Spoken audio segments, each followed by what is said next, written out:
And welcome back to Scream With Me, where I talk about my favorite movies, run me mouth about what I've found, what I love, what drills me, and stuff like that. Uh, like I said last time, I want to talk about a movie now. This movie was in the states. It was released as is called Drifter, um, but this is a British release, and it's called Dead End from 2016.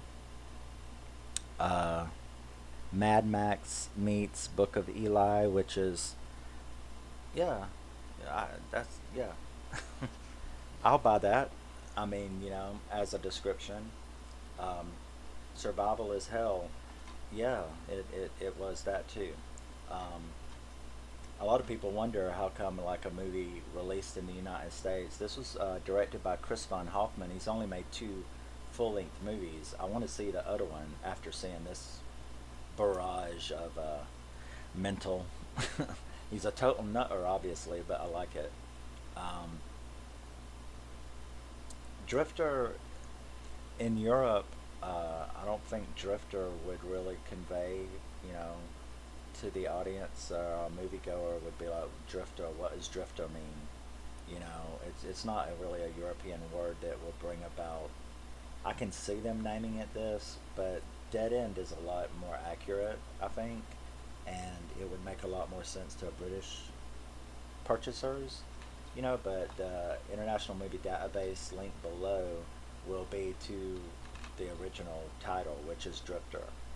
But this is, like I said in the last video, I've seen some weird movies, weird ones. You get into David Lynch, like Videodrome, Blue Velvet, stuff like that, and then you get into stuff like Tarantino.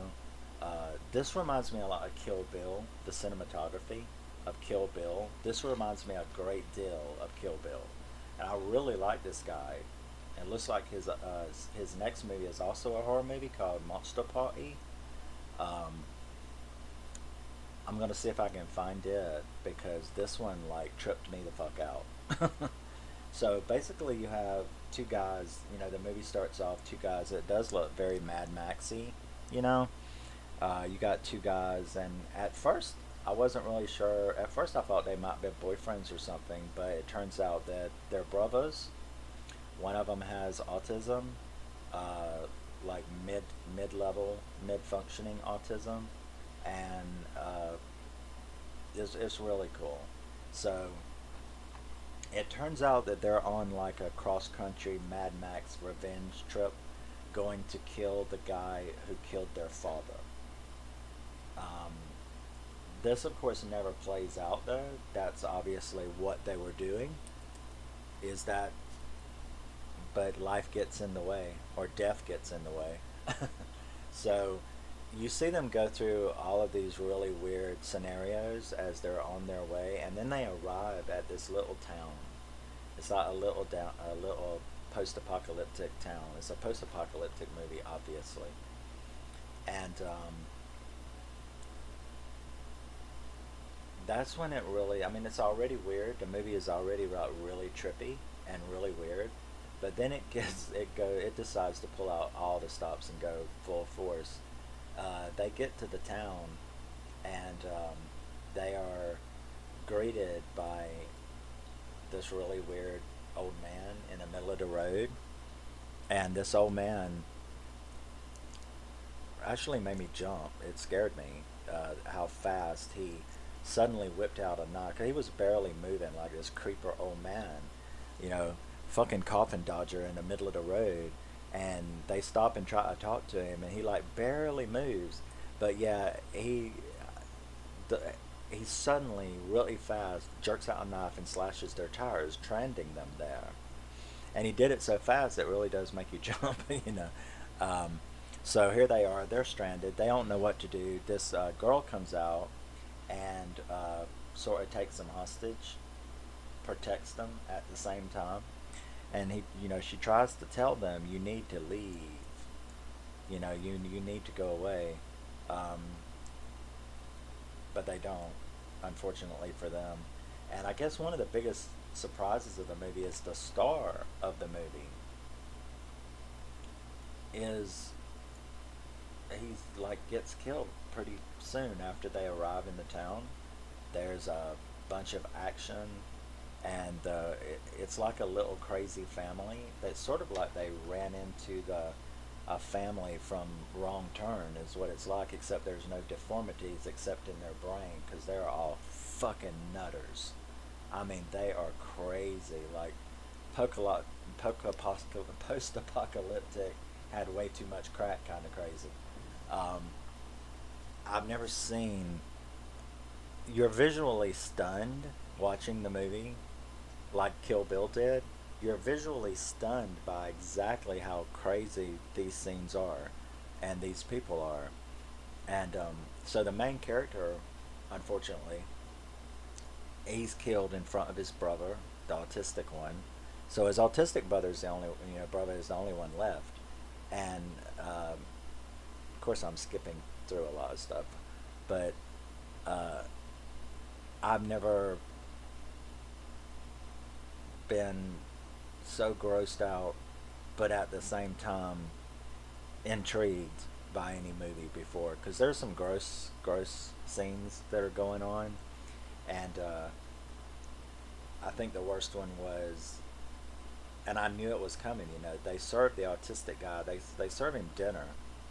And they're all sitting around like a happy family. This really crazy guy, the girl is the only one who is even halfway normal. All of the rest of them are batshit, completely batshit. And I knew it. I was like, that's him. That's his brother. You know.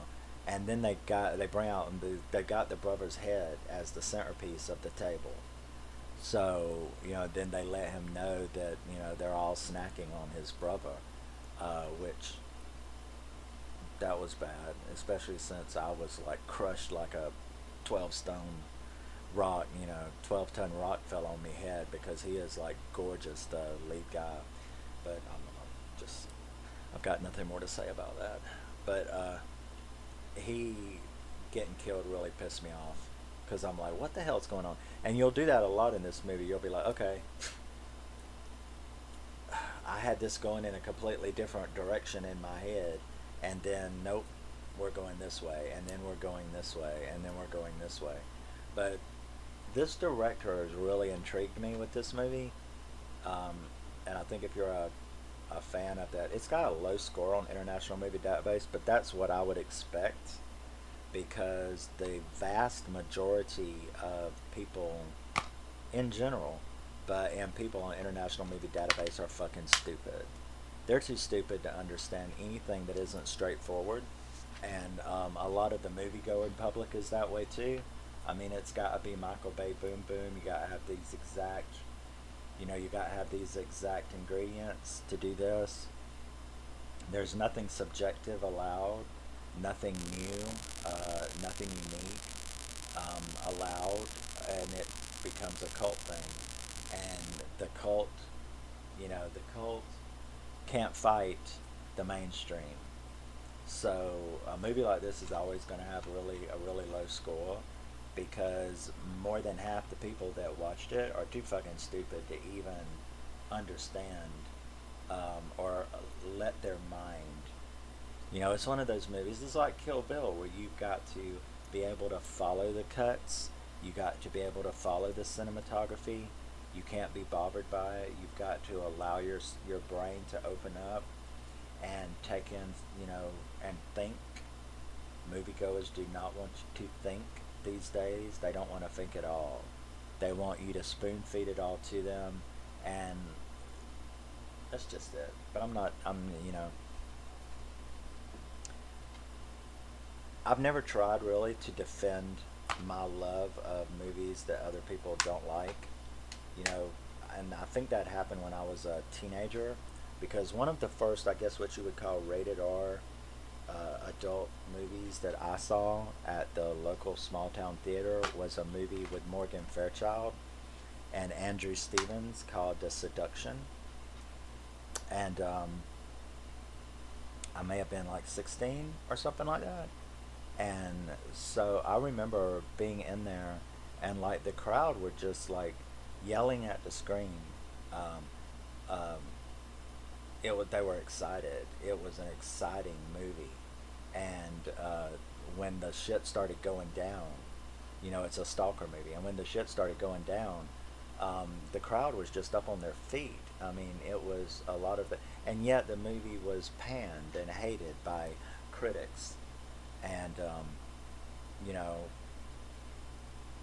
that's what a lot of international movie database is. I wouldn't trust their score as far as I could throw this house, you know, and I damn sure don't trust critics who, um, it's got to be a Marvel comic universe movie and it's got to follow everything perfectly or it doesn't count. That is not this movie. This movie is, like I said, it's like Quentin Tarantino. He's this director, this Chris von Hoffman, is really in that kind of filmmaking, and this was a really good movie. So I found it on eBay as this Dead End. So you might could find it as Drifter or Dead End, or look it up. You can go to. I'm sure if you go to International Movie Database, you can see. But it stars Aria Emory. He's the older brother.